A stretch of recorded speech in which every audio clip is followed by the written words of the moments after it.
Bulls return on D Street. It opens higher as it's led by the banking index, which scales a fresh record high. The Nifty too above 24,000 for the first time since January this year. Broader market outperforms. Key indices, strong gains. Banking stocks, HDFC Bank, ICICI Bank and Yes Bank all climb higher as the stocks react to strong Q4 earnings. HDFC Bank as well as ICICI Bank report numbers above estimates. Yes Bank sees deposit rise 6.8% year-on-year basis. Another stock that's doing extremely well on the back of earnings is Just Dial, up 11%. Revenue rises 7% year-on-year. FY25 revenue grew by nearly double digits. Divi's Lab is up near 4% after the company signs a long-term supply deal with a global pharma company to manufacture and supply advanced intermediaries. GAIL climbs nearly 5% after the regulator PNGRB floats a consultation paper for review of natural gas pipeline tariff.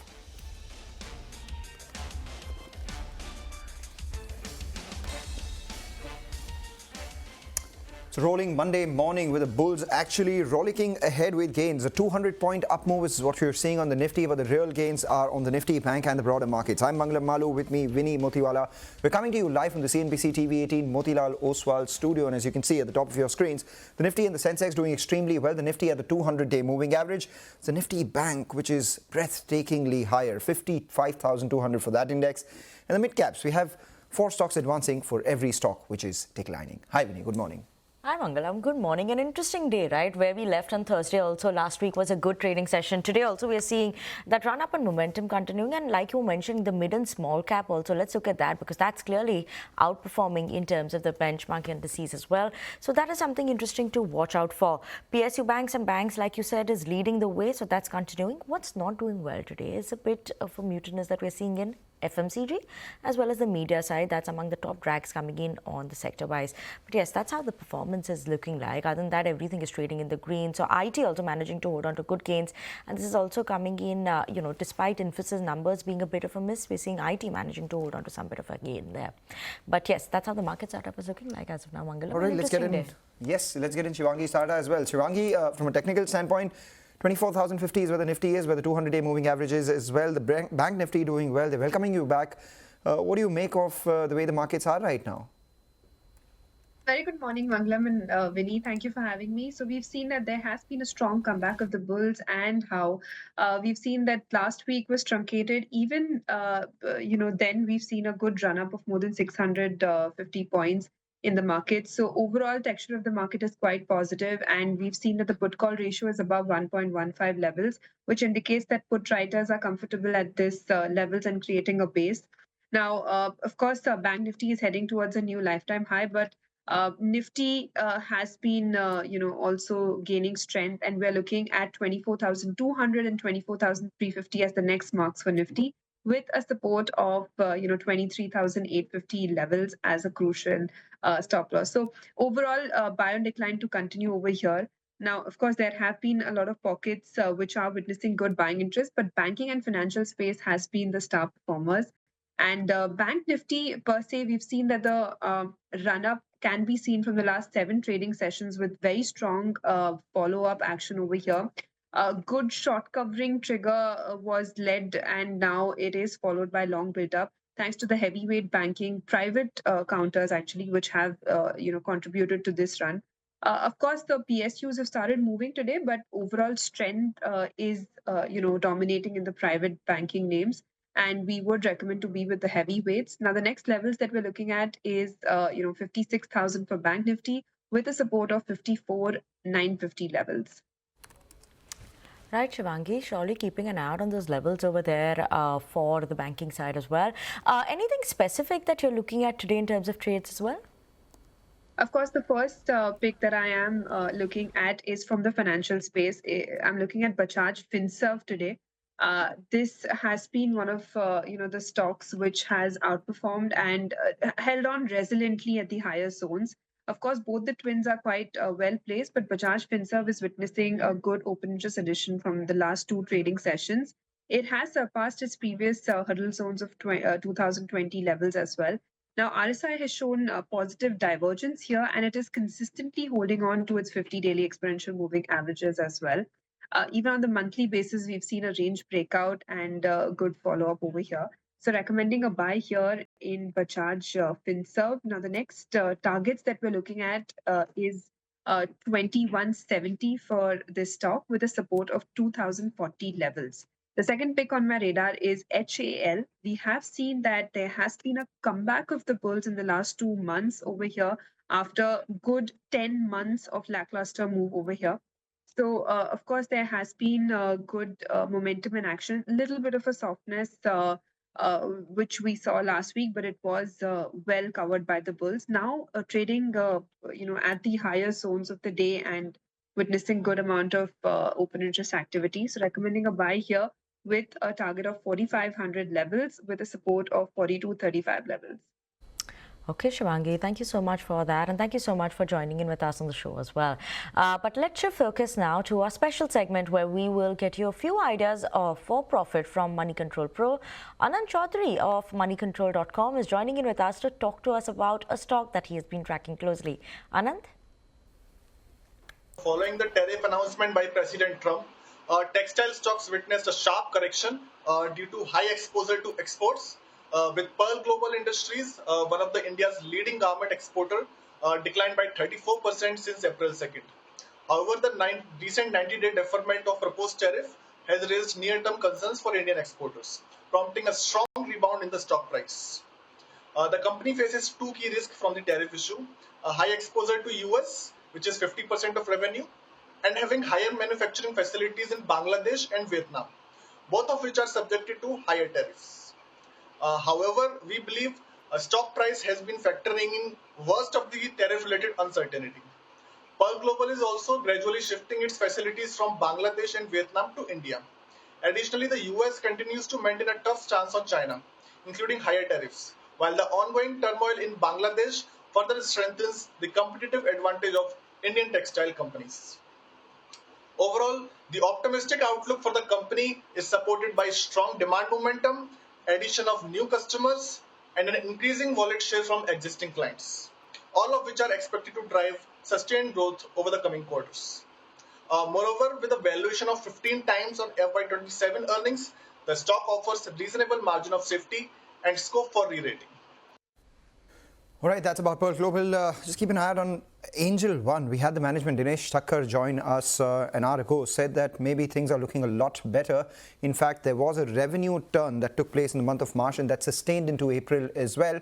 Going forward, he remains confident of reaching the 40-45% sort of margin band by the fourth quarter of this financial year. That is FY26, though this remains a year of consolidation. The street takes note of that. Mind you, the stock's also in F&O band, so no fresh short positions or long positions can be taken to be carried overnight. So that explains the exaggerated nature of moves that we're seeing on Angel One as well. The stock continues to do well this morning. Take a short break, come back, tell you about a bunch of other stocks which are moving around. And mind you, there are a lot in this market.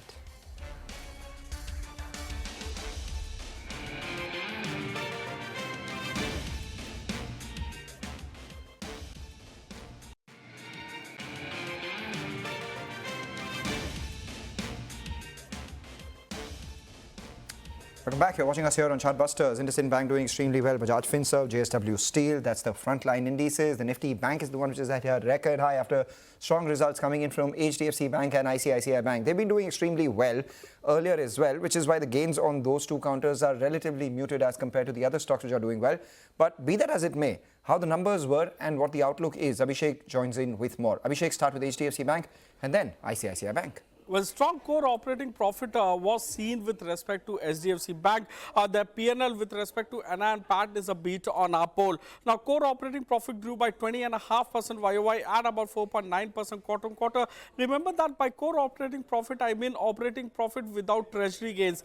So, 7-quarter high net interest margin on total assets, which came in at 3.54% versus 3.43%. Even if you remove the one-off that they have over here with respect to 700 crore of one-time income. The 3.45, 3.46% that you have looks pretty good with respect to 3.43% in the previous quarter, as analysts were anticipating a decline in net interest margin, but it has actually improved for them. Cost to income ratio or operating efficiency is one of the best that you are seeing in last 4 quarters. Annualized slippage ratio is at 5-quarter low of 1.15% versus 1.4% in the previous quarter. Overall, the slippages have declined by nearly 15% quarter on quarter. Asset quality continues to remain impeccable for them. Gross NP ratio and net NP ratio have improved and are one of the best in the industry. With respect to ICICI Bank, the loan growth momentum is weak. However, the PNL is very strong for them. Versus our poll, the NIM part is a beat on our poll. Deposit growth came in at 14% YOY and about 6% sequentially. YOY, it's one of the weakest growth that you are seeing in last 8 quarters. Now, advances growth were on the lower side at just 13.3% YOY and 2.1% quarter on quarter. So YOY, it's the weakest growth that you are seeing in last 17 quarters, and sequentially, that is quarter on quarter, you are seeing one of the weakest growth that is coming in 15 quarters. Net interest margin is at 5-quarter high of 4.41%. Core operating profit growth is at 5-quarter high of 13.7%. Now, quarterly annualized slippage ratio is at 17-quarter low of 1.5% versus 1.85% in the previous quarter. Their asset quality continues to show robust decline and is one of the best in last 10 years or even more for them. Gross NP ratio and net NP ratio have improved, with ROA or return on asset being the highest ever that they have recorded, north of 2.5% in this quarter. Back to you. Okay, Abhishek, thank you so much for the roundup coming in for HDFC Bank as well as ICICI Bank in Q4. But let's listen into the management of both these banks as well, what they had to say in terms of the growth, outlook, what are they watching out for there? Listen in. We've already seen 2 rate cuts, and the change in stance from neutral to accommodative is a welcome relief to all of us.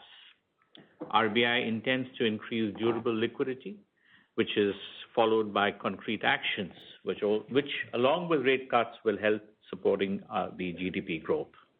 For FY26, we expect the GDP to be supported by a pickup in rural spending, discretionary consumer demand, and investment activity. Of course, the goods exports may be impacted until the global trade and tariff situation becomes far more clearer. We acknowledge that the global macroeconomic outlook has become more uncertain due to the recent trade tariff-related measures and the volatility surrounding them. This may potentially impact global inflation, leading to lower growth across economies. Corporates have adopted a wait-and-watch stance, and we are waiting for more clarity. We remain watchful. Our credit deposit ratio has been brought down from the highs at the time of merger, which was at about 110%, to around 96% as of March 2025. Our deposits have grown faster than the system, and so has it grown faster than our loans as well. Next year, in line with what we had committed, the adjustment in CD ratio will not be so steep, supporting the loan growth for the bank, but it will be on a downward path. Asset quality, one of our USPs, remains pristine. As liquidity and growth improve, we are well placed to grow in both assets and deposits. So as far as the loan growth is concerned, I don't think anything specific incrementally in terms of caution on the credit side. I think we are pretty comfortable with what we are underwriting. Of course, on personal loans and cards, as you know, we had tightened, a few quarters ago, and that is showing up in the volumes over the last couple of quarters and the loan growth. But other than that, no specific caution on the credit side. I would say it's largely a function of what is happening in the system. And also, I guess, on the pricing side, some consciousness given that, during this quarter, we were at the sort of cusp of the, downward movement in benchmark rates. We have seen liquidity improve substantially over the last couple of months with all the measures that the central bank has taken. And deposit growth for us has continued to be quite strong. You would have seen the numbers for the fourth quarter have also been pretty strong for us. So, as the rate, now, of course, if you look at it, the repo rate has fallen by 50 bips. So that will start to see a transmission into deposit rates, which is what has started. So I think that's, in the natural course of things. Okay, that's all about HDFC Bank as well as ICICI Bank. But Abhishek is here to tell us what is happening with Yes Bank as well and how are the Q4 numbers. Abhishek? Well, surprisingly, the control over cost of funds has actually aided the PNL beating our poll. So, with respect to NII, it's a beat of 4.5% or 4.3% to be precise. But with respect to the profitability, it's a beat of nearly 23.5%. Net interest margin is at 8-quarter high of 2.5% versus 2.4% in the previous quarter. However, it remains one of the lowest in the industry. Loan growth is at weakest in the last 7 quarters, coming in at 8% YOY and 0.55% sequentially. They have now removed all the security receipts from their balance sheet. Other income has actually aided the top line growth this time around. Other income is up 15% quarter on quarter thanks to the fee income, which is up 21.5% quarter on quarter. So weak loan growth, but the fee income is robustly grown by 21.5% quarter on quarter. Cost to income ratio remains one of the highest in the industry, but it is the lowest for them in last 15 quarters, coming in at 67.3% versus 71.1% in the previous quarter. Now, annual slippage ratio, that's heartening to see. It's at 10-quarter low of 1.99% versus 2.2% in the previous quarter. And net NPA ratio is one of the lowest that you are seeing in last 8 or 9 years. At least 33-quarter low of 0.3% versus 0.5% in the previous quarter. Quarterly annualized credit cost is at 4-quarter high, given the fact that there might have been a write-off which aided the net NPA this time around. Return ratios for the bank, it's one of the best in last 25 quarters, but the weakest in the industry with respect to private sector bank. ROA at 0.7% and ROE at about 6.2%. Back to you. Abhishek, thanks a lot for that. So that's about banking stocks, and the Nifty Bank, understandably, 55,250 as we speak. The Nifty moving towards that 24,070 mark as well. 24,100 is what the street is eyeing. But as we slip into a short break, there's some good news for all you viewers. We have the CNBC-TV18 all-new app, which gives you instant access to breaking news, in-depth articles, all the financial world updates at your fingertips. You can download the app from either the App Store or the Google Play Store, or just scan that QR code which comes up for you on the screen.